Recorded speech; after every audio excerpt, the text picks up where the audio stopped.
የፌዴራል ተቋማት ብልጽግና የሰባተኛው ጠቅላላ ምርጫ ስራዎች ማጠቃለያ መድረክ አካሄደ። በመድረኩ ንግግር ያደረጉት የብልጽግና ፓርቲ ስራ አስፈጻሚ ኮሚቴ አባልና የአደረጃጀት ዘርፍ ኃላፊ ፈቃዱ ተሰማ እንዳሉት በምርጫው ፓርቲው ያስቀመጣቸውን ግቦች አሳክቷል። የፌዴራል ተቋማት አመራሮች ምርጫውን በማስተባበር ክርክሮች ላይ በንቃት በመሳተፍ ለክልሎች ድጋፍ በማድረግ ውጤታማ ስራ ማከናወናቸውን ተናግረዋል። አቶ ፈቃዱ ነገን ተስፋ በማድረግ ለመረጠው ህዝብ ብልጽግና ፓርቲ በማኒፌስቶ የገባውን ቃል ለመፈጸም ቁርጠኛ መሆኑን አጽንኦት ሰጥተዋል።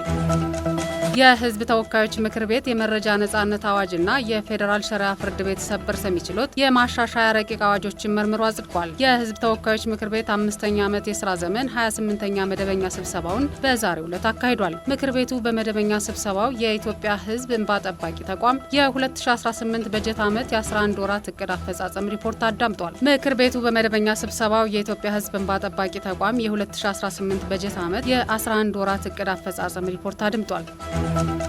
ዓለም አቀፍ ተለዋዋጭ የጦርነት ባህሪን በመረዳት ለአሁናዊ የቀጠናችን ችግሮች ፈጣን ምላሽ መስጠት የሚችል ጠንካራ ተቋም ተገንብቷል ላሉ የመከላከያ ትምህርትና ስልጠና ዋና መምሪያ ኃላፊ ጄኔራል ይመር መኮንን። የኢትዮጵያ ብሔራዊ የመከላከያ ኮሌጅ ዓመታዊ የብሔራዊ ደህንነት ጉባኤ ተካሂዷል። ጄኔራል ይመር በዚህ ወቅት እንዳሉት ከምንጊዜውም በላይ እየተወሳሰበ የመጣው ዓለም አቀፋዊ የደህንነት ሁኔታ በርካታ የተገማች ችግሮችን እያስከተለ ነው። እያንዣበበ ያለውን የጦርነት ደመና ለመግፈፍና ብሔራዊ ጥቅምን ለማስጠበቅ ውስጣዊ ችግሮችን መቅረፍና በውጭ ተጋላጭነቶች ላይ ማተኮር እንደሚገባ አስገንዝበዋል።